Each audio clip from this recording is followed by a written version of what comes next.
Job analysis का मतलब क्या है कि जब ऑर्गेनाइजेशन में एक पोजीशन वेकेंट हो जाती है, पोजीशन ऑर्गेनाइजेशन में एक वेकेंट हो जाती है, तो उस पोजीशन से मुतल्लिक ये एनालाइज करना कि इस पोजीशन से एसोसिएटेड रोल्स एंड रिस्पॉन्सिबिलिटीज़ जो हैं वो क्या हो सकते हैं या क्या होने चाहिए। फिर जिस बंदे ने ये ड्यूटीज़, ये रोल्स, ये रिस्पॉन्सिबिलिटीज़, ये टास्क, ये एक्टिविटीज़ परफॉर्म करनी हैं, उसकी स्पेसिफिकेशन क्या है। इस सारे अमल को, इस सारे एनालिसिस को, इस सारे असेसमेंट को हम लोग जो हैं वो जॉब एनालिसिस कहते हैं।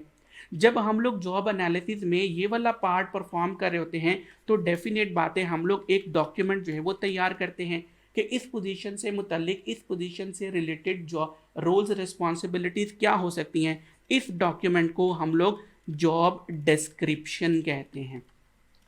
और ये किस तरह का बंदा जो है वो हमें चाहिए है जो कि ये रोल्स, रिस्पॉन्सिबिलिटी, ड्यूटीज, टास्क वगैरह जो है वो परफॉर्म करेगा। उस बंदे से मुतल्लिक इससे मुतल्लिक एक डॉक्यूमेंट तैयार किया जाता है जिसे हम लोग पर्सन स्पेसिफिकेशन कहते हैं। तो यहाँ पे देखते हैं जनाब कि जॉब एनालिसिस क्या है कि रिक्रूटमेंट का प्रोसेस जो है वो जॉब एनालिसिस से स्टार्ट होता है। ये एक सिस्टमैटिक और फॉर्मल अप्रोच है जिसमें हम लोग ये डिटरमिन करते हैं कि जो पोजीशन हमारे पास वेकेंट हो चुकी है उससे रिलेटेड जो है वो ड्यूटीज़ जो हैं, रोल्स रिस्पॉन्सिबिलिटीज़ जो हैं वो क्या हो सकती हैं। इस एनालिसिस के नतीजे में एक डॉक्यूमेंट जो है वो तैयार किया जाता है।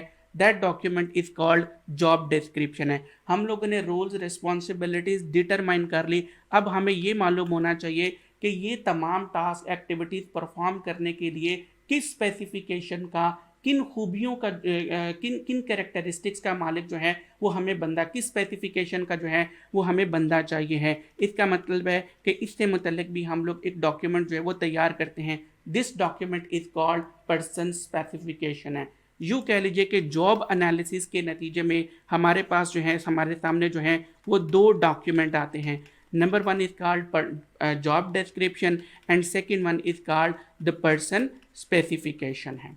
अब यहाँ पे मैं थोड़ा सा पॉज करता हूँ, एग्जाम पॉइंट ऑफ व्यू से है जो है हम लोग बात करते हैं जॉब एनालिसिस करना है। यानी हमने क्या कहा कि जॉब एनालिसिस का मतलब है कि जॉब को डिस्क्राइब करना और पर्सन स्पेसिफिकेशन तैयार करना। थोड़ा सा फोकस करिए इस मकसद के लिए। अच्छा, जो भी बंदा जो है ये काम कर रहा है उसको इन्फॉर्मेशन चाहिए होगी, उसको जो है वो इन्फॉर्मेशन चाहिए होगी। एग्जामिनर आई कैप हमसे यहाँ पे सवाल कर सकते हैं कि जॉब एनालिसिस के लिए किस किस तरह की इंफॉर्मेशन रिक्वायर्ड है, किस किस तरह की इंफॉर्मेशन जो है वो चाहिए होती है। या यूँ कह लीजिए कि जो बंदा जॉब एनालिसिस परफॉर्म कर रहा है वो किस किस तरह की इंफॉर्मेशन जो है वो कलेक्ट करता है। फिर से सुनिए, आई कैप यहाँ पे सवाल फ्रेम कर सकता है कि जो बंदा जॉब एनालिसिस परफॉर्म कर रहा है वो किस किस तरह की इंफॉर्मेशन जो है वो कलेक्ट करेगा। अब अगर इस सवाल की तरफ आएँ तो आई कैप में ये कंटेंट्स मौजूद नहीं हैं। मैंने कोशिश की है कि मैं इसको डेवलप कर सकूं। सेकंड, अच्छा जनाब इंफॉर्मेशन चाहिए तो इंफॉर्मेशन कलेक्ट करना पड़ेगी।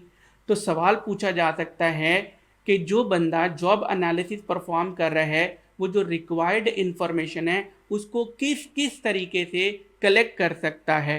तो इससे मुतल्लिक भी जो है वो हमें टेस्ट किया जा सकता है, एग्जामिन किया जा सकता है। मिसाल के तौर पे वो क्वेश्चनियर जो है वो तैयार करता है, मिसाल के तौर पे वो लोगों के जो है वो इंटरव्यूज़ करता है, वो फॉर एग्जांपल वो वॉक थ्रू टेस्ट जो है वो परफॉर्म करता है, या उसका प्रीवियस एक्सपीरियंस होता है और उसको मद्देनज़र रखते हुए जो है ये जॉब एनालाइज करता है।